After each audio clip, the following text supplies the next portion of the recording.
Assalamualaikum warahmatullahi wabarakatuh. Selamat pagi sahabat Miss Explore dimana berada.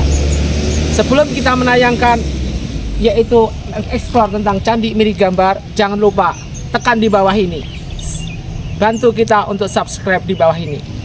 Selanjutnya nanti akan dijelaskan oleh rekan kita atau sahabat daripada yang menjaga di sini tentang sejarah bagaimana asal usulnya Candi Mirigambar.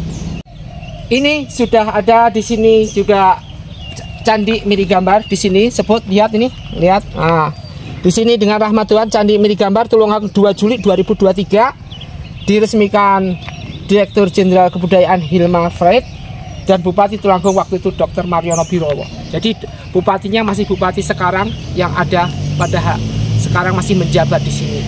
Dan nanti kita lihat dengan kondisi seperti ini, di mana Candi Mirigambar, kalau nggak salah kemarin yang kita baca di sini, ini bekas peninggalan dari kerajaan Mojopahit, bukan Mataram, tapi Mojopahit. Dilihat dengan batu-batu yang seperti ini, dan di belakang Mirigambar ini ada, kalau nggak salah ada makam kuno. Nah, nanti akan dijelaskan oleh juru kunci dengan keberadaan bagaimana ceritanya ini ada. Dengan adanya ini juga lempengan-lempengan patung yang ini akan dijelaskan nanti oleh juru kuncinya. Sahabat Explore dimana berada, di sini saya bersama Bapak siapa namanya? Suyoto. Bapak Suyoto selaku juru pelihara di sini. Jadi bukan juru kunci. Kalau juru kunci itu biasanya yang menjaga makom. Ini juru pelihara, jangan salah persepsi. Jadi yang melihara bukan hanya kebersihan, bukan hanya, tapi menjaga, memelihara segala sesuatu, baik sejarahnya, ceritanya, biar ada. Kalau cerita yang bersifat miring, nggak konsekuensinya ceritanya, maka akan dibenarkan oleh beliaunya ini. Ini asal usulnya bagaimana, Bapak? Apa ada kaitannya dengan sejarah Mojopahit ini? Iya. Sebelumnya perkenalkan dulu, nama saya Suyoto sebagai juru pelihara Candi Mirigambar. Secara geografis, Candi Mirigambar terletak di Dusun Gambar, Desa Mirigambar, Kecamatan Sumbergempol, Kabupaten Tulungagung. Adapun sejarah dari Candi Mirigambar itu ada dua versi ya. Versi pertama itu kalau kita mengikut angka tahun akademik yang ada, itu Candi Mirigambar itu dibangun di era awal Majapahit sampai akhir Majapahit. Itu dengan adanya bukti angka tahun yang ada di prasasti itu.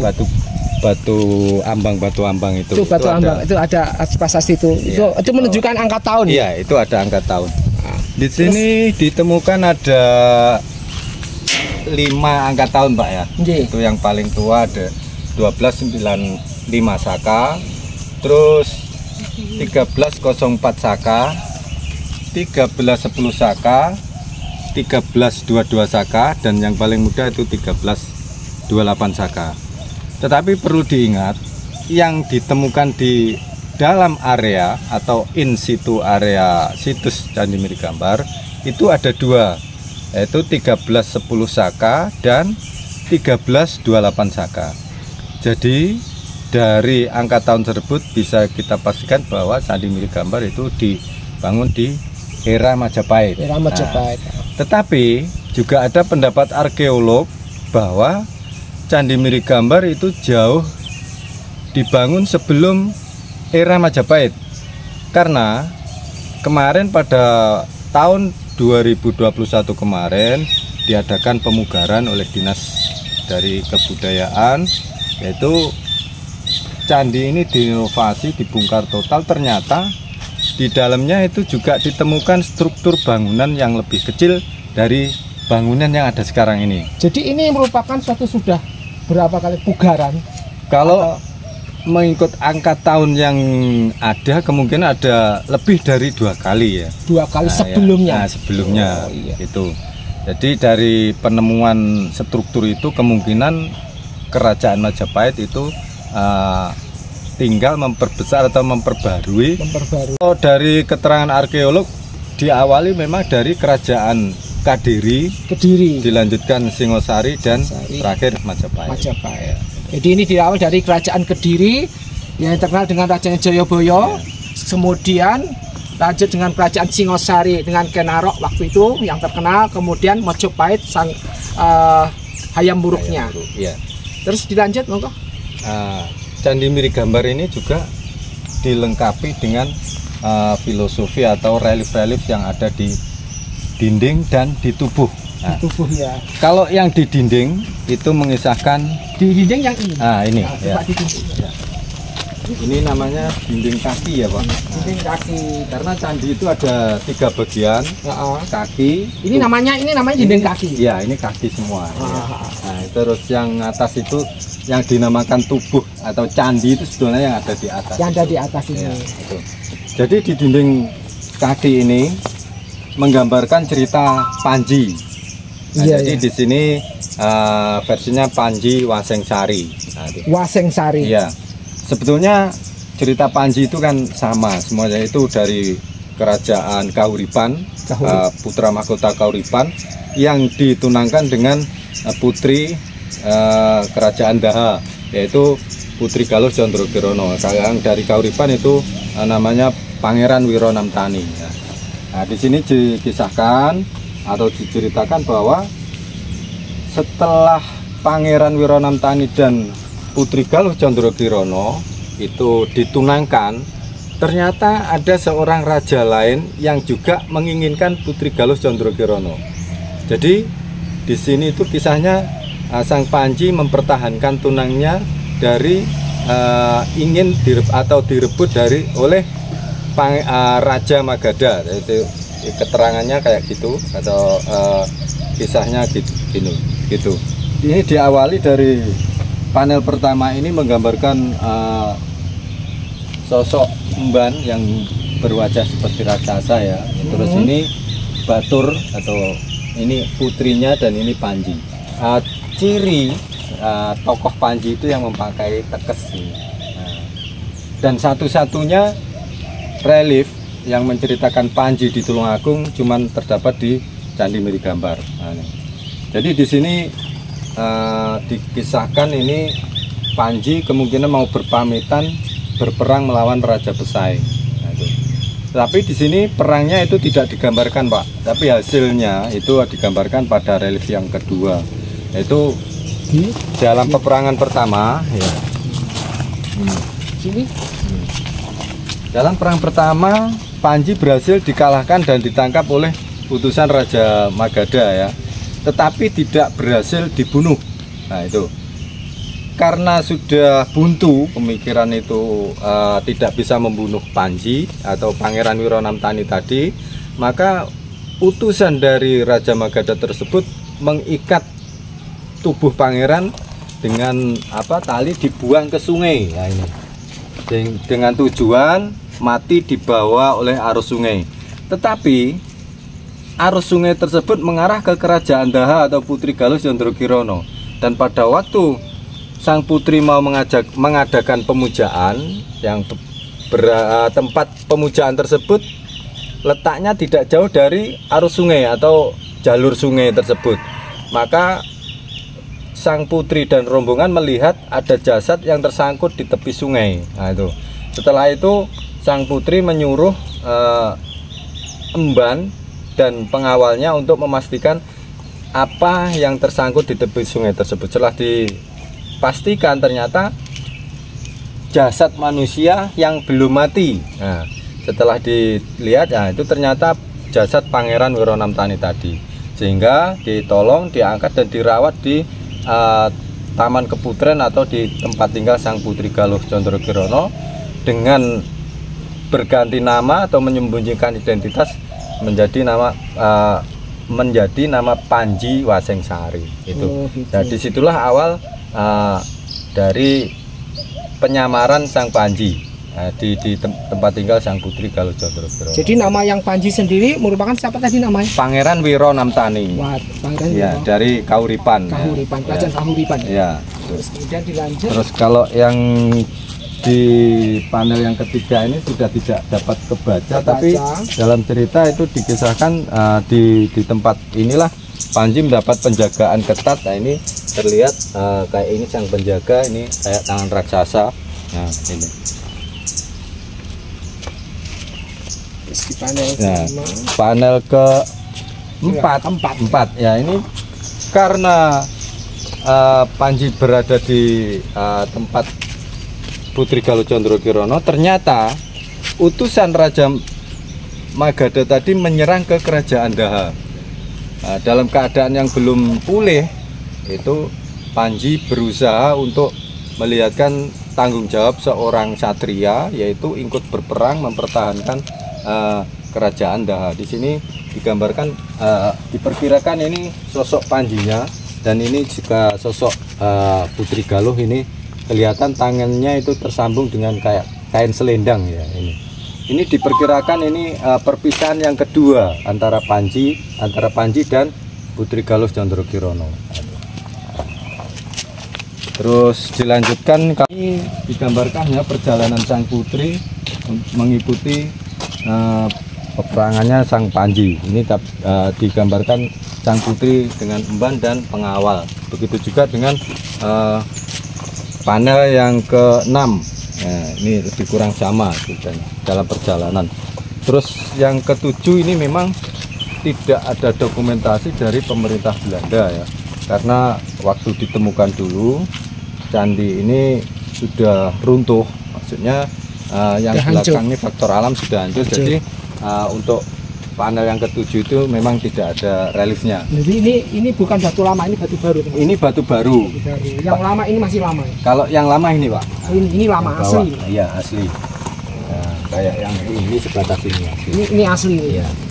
Karena dalam pemugaran itu ini masih asli. Ini sudah lama Pak. Lama. Ini karena lama, ya? sudah habis dulu. Nah, bawah. Begitu juga dengan pilar ini juga baru. Ini baru ini ya? Sebatas ini. Sebatas ini. Nah. Jadi ini di bawah ini masih lama peninggalan, yang ini pemugaran. Iya. Karena dalam pemugaran itu tidak dibenarkan mengganti benda lama yang masih ada, walaupun sudah pecah itu harus dipasang lagi. Ini contohnya kayak gini. Ini sebetulnya sudah pecah ya, tapi masih bisa dipasang, maka harus dipasang kembali untuk menjaga keaslian dari benda cagar budaya tersebut. Nah, dilanjutkan yang panel ke-8. Panel ke-8 ini sebetulnya ada reliefnya. Di sini awal pertemuan sang putri dan sang Panji. Tapi di sini karena faktor manusia ini Pak ya, panel yang ke-8, 10 dan 11 itu hilang dicuri sekitar tahun 1970-an. Dicuri ya? Ya, dicuri. Nah, sebetulnya ini awal pertemuannya kembali antara Putri Galuh Condrokirono dan sang Panji. Di sini juga digambarkan ini pertemuannya atau di Paseban ya. Walaupun kemungkinan ini letaknya juga tidak di rumah atau di kerajaan, tapi ini masih berada di alam hutan ya. Ini kelihatan dari sulur-sulur, kelihatan hiasan gunungnya gitu. Terus yang di sini di panel yang ke-10 ini digambarkan hasil dari perang sang Panji, yaitu di sini digambarkan jasad Raja Magadha yang sudah mati, dikelilingi oleh sang Panji juga sang putri di sini itu. Jadi simetris dengan panel yang kedua. Kalau yang kedua itu jasadnya masih hidup, kalau di sini sudah benar-benar mati itu. Ya.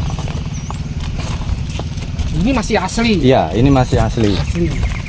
Ini panel relief ini menggambarkan, yaitu yang pertama memastikan sifat keagamaan di Candi Mirigambar, yaitu dari dua wajah kala ini. Kalau dari sini kan wajah kala ya Pak. Nah, ini matanya ini. Ya, dari sini begitu juga dari arah selatan. Tapi kalau kita lihat dari sudut pandang yang lain, ini sudah menggambarkan dua mata burung Garuda. Kepala burung Garuda. Ini paruhnya. Ini mata satu, yang satu dari sini. Nah, dari sini. Jadi ini pojok ya. Mata ini paruh agak jauh belakang. Nah, ini kelihatan. Ini ada paruh, ini mata burung Garuda, ini itu. Ya, itu. Jadi itu juga menunjukkan ternyata nenek moyang kita yang 600 tahun yang dulu sudah mengenal sistem apa? 3 dimensi ya. Jadi dari 2 gambar dilihat dari sudut yang lain menjadi gambar yang lain. Gitu. Jadi juga kemajuan atau ilmu pengetahuan nenek moyang kita pada waktu itu sudah sangat maju. Gitu. Dan kemungkinan gambar-gambar ini atau relief-relief ini di setiap sudut kemungkinan sama. Ya. Jadi juga ada yang berpendapat bahwa burung Garuda ini kemungkinan juga sebagai arcagana atau penyangga dari bangunan candi tersebut. Gitu. Walaupun semua itu belum ada kepastian. Tapi dari bukti yang ada, karena yang di Tenggara itu sama juga burung Garuda. Itu gambarnya. Jadi tiap pojok kayaknya seperti ini. Iya, kayaknya seperti ini, Pak. Terus yang di tubuhnya, Pak ya, yang di tubuhnya itu dilengkapi dengan relief-relief cerita hewan atau cerita tantri yang menggambarkan sebetulnya ceritanya atau intinya itu menggambarkan sifat-sifat manusia juga, tetapi digambarkan dengan digambarkan dengan hewan. Di sini yang masih kita baca di atas itu yang sebelah selatan itu antara burung bangau yang sebelah selatan, jadi tengah itu yang bulat itu kura-kura, dan yang sebelah utara itu anjing. Nah, di situ digambarkan bahwa sang kura-kura itu mempunyai niat untuk terbang. Nah, dan niatnya itu disampaikan kepada burung bangau, tapi dengan satu syarat, burung bangau mau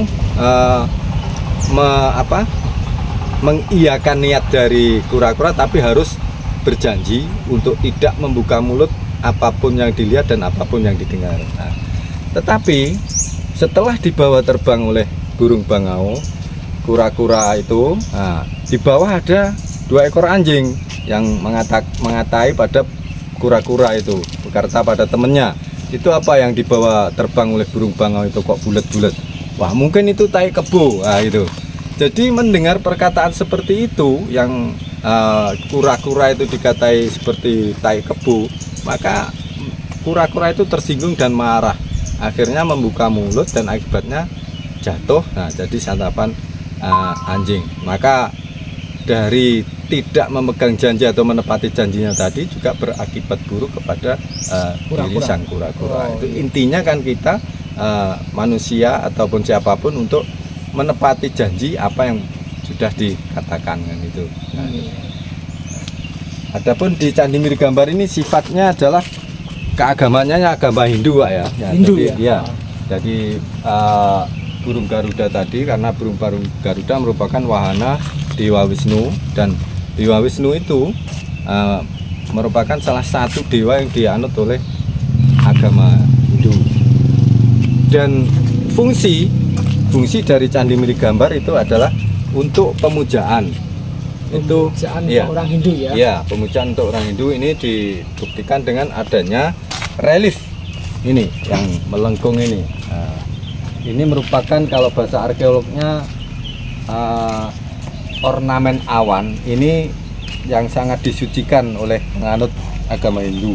Nah, jadi awan itu letaknya di atas, Pak ya. Jadi untuk memastikan bahwa fungsi dari Candi Mirigambar itu bisa dilihat dari ornamen yang ada di Gapura, Giri, dan tangan. Ya, mungkin ada yang ditanyakan lagi, Pak. Kalau misalkan itu kayak apa itu tadi ada di belakang ada batu-batu itu? Oh ya. Batu ini asli, batu asli. Ini ya? asli, Pak. Masih ada ukirannya ya. Karena sebelum pemugaran batu-batu ini sudah berserakan di tepi-tepi sini, Pak. Oh, gitu. Jadi tim pemugar tidak mengetahui posisi dari setiap batu ini, batu lepas. Yang atas ini merupakan tangga yang sudah aus, Pak, karena tangga yang di depan ya. Di depan itu waktu pembukaan kemarin kan sudah aus, jadi yang berapa berapa biji ini dari tangga 1, 2, 3, 4, 5 ada 6 mungkin. Tapi masih di sana masih disisakan yang asli. Nah, 4, 5 ada 6 mungkin. Tapi masih di sana masih disisakan yang asli. Nah, karena untuk membuktikan bahwa tangga memang benar-benar dari batu andesit. Batu andesit ini ditemukan dari luaran area, Pak. Bahkan ada pendapat arkeolog yang mengatakan bahwa di sekitaran sini pernah ada bangunan candi yang berbahan batu andesit, tapi sampai sekarang konstruksi atau strukturnya belum ditemukan. Karena apa? Di sini penduduk sekitar atau masyarakat sekitar ini setiap menemukan batu yang kayak gini, Pak, itu berpendapat bahwa ini merupakan bagian dari candi. Jadi mereka setelah menemukan itu dibawa ke sini, Pak, itu. Nah, jadi ditemukan di luaran. Nah, di luar. Iya. Itu. Lanjut ini. Jadi ini merupakan batu yang justru malah ditemukan di luar area Candi Mirigambar.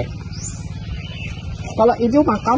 Nah, makam ini di sini di dalamnya ada 7 makam. Yang 4 itu keluarga yang membuka lahan sini sekaligus yang menemukan candi ini. Itu namanya Mbah Josari.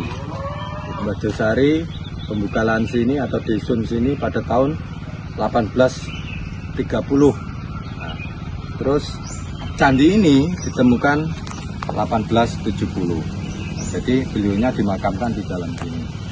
Sebelum candi ini ditemukan, dusun sini dulu dinamai Dusun Taman Sari. Nah, setelah ditemukan candi dan banyak gambar-gambar yang terdapat di dinding, orang tua-tua kita dulu kan tidak tahu ini relief atau apa, maka mereka menyebut gambar. Dengan adanya gambar yang ada di candi ini, maka Dusun Taman Sari tadi diubah menjadi Dusun Gambar. Nah, itu dihubungkan dengan penemuan baru. Gambar-gambar ini. Iya, gambar-gambar ini. Terus pada tahun 1921 itu ada tokoh kepala desa pertama. Kan di sebelah Dusun Gambar itu ada dusun yang namanya Miri Budo. Nah, di situ konon ceritanya ada pohon kemiri yang berbuah, isinya cuma tunggal, Pak, cuma satu. Dan istimewanya itu bisa untuk mengobati segala penyakit. Nah, jadi tokoh tadi yang bernama Mbah Demang Poncokromo mempunyai inisiatif menggabungkan antara Gambar dan Miri Budo. Miri Budo diambil kata depan Miri, digabung dan Gambar, jadilah Desa Mirigambar sampai sekarang, dan Miri Budo tetap menjadi dukuh sampai sekarang. Jadi sahabat Mix Explore, jadi tadi semua diberikan suatu gambar oleh Bapak Suyoto selaku juru pelihara, mengisahkan tentang semua bahwa ini ternyata peninggalan, bukan hanya peninggalan dari ada kerajaan Majapahit, ternyata ini peninggalan. Kalau dilihat dari relief itu, kalau dari dulu, kalau dulu itu kita kalau nggak kayak sekarang, kalau sekarang kita belajar pakai buku, kalau dulu kita pakai model kayak daun lontar. Dan daun lontar itu pun tidak hanya sebatas untuk menggambar daun lontar bisa hilang, tapi marah nenek moyang kita dulu untuk keturunannya itu digambarkan dengan cara membuat relief. Dengan relief ini yang tidak bisa terpecahkan, tidak bisa goyah kecuali ada kehancuran alam. Nah, ternyata dengan relief ibunya ada candi-candi itu bisa memberikan gambaran bahwa benar adanya kerajaan-kerajaan dulu, mengisahkan tentang kerajaan Majapahit, kerajaan Doho, Kediri, dan kemudian kerajaan Singosari. Semua itu digambarkan dengan adanya relief yang bersejarah ini. Jadi namanya relief. Kalau relief itu sesuatu yang nggak bisa berubah, nggak bisa kecuali ada bencana, musibah, baru dia akan hancur. Jadi lain dengan buku. Kalau buku bisa hancur, bisa hilang. Tapi kalau relief nggak akan hilang. Selama tempat itu masih ada di situ, dia akan di situ. Makanya menjadi suatu relief atau patokan fondasi. Di sini disebutkan juga namanya Miri. Tadi ada dari Demang siapa namanya? Demang Poncokromo. Demang Poncokromo yang menyatukan. Jadi sebenarnya ini dulu zaman kerajaan Majapahit itu namanya apa? Itu belum tahu sampai sekarang. Jadi ini tempat untuk sembahyang, ya. Jadi jangan disalahartikan bahwa Candi Mirigambar adalah bukan nama yang sebenarnya dulu terjadi, tapi itu tidak ada. Tapi ini dikisahkan dengan para penemu-penemu yang ada di sekitar ini bahwa Gambar adalah nama nama desa di sini. Iya, Dan Miri adalah penyatuan daripada Dusun Miri Dudo. Ya. Itu jadi penjelasan seperti itu. Nah, ini merupakan suatu tempat di mana untuk tempat sembahyang atau pemujaan pada zaman kerajaan yang beragama Hindu. Kalau kita mengenal Hindu, kita sudah tahu ketika kita di Bali, di Bromo, gimana cara sembahyangnya tidak perlu kita jelaskan. Tapi dilihat dari batu merah ini yang merupakan ciri khas orang beragama Hindu, ini merupakan suatu keistimewaan bagi orang beragama Hindu. Ternyata nenek leluhur kita semuanya dulu adalah orang yang beragama Buddha, kemudian Hindu, setelah Hindu baru Islam masuk ke Indonesia. Sahabat Mix Explore di mana berada, demikian penjelasan daripada apa yang sudah dijelaskan oleh Bapak Sunyoto ya, selaku juru pelihara di sini. Kita doakan Bapak Sunyoto semoga panjang umur. Amin. Ya, minta doanya bagi Mix Explore, mudah-mudahan beliau dikuatkan. Amin. Segala sesuatu karena beliaulah sumber daripada apa yang ada, cerita yang ada di sini. Mudah-mudahan apa yang kita kaji di sini bisa dipakai pelajaran buat cucu anak kita nanti, anak cucu kita nantinya.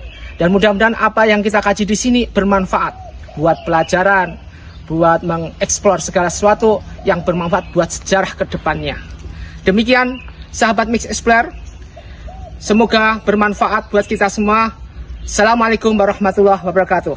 Assalamualaikum warahmatullahi wabarakatuh.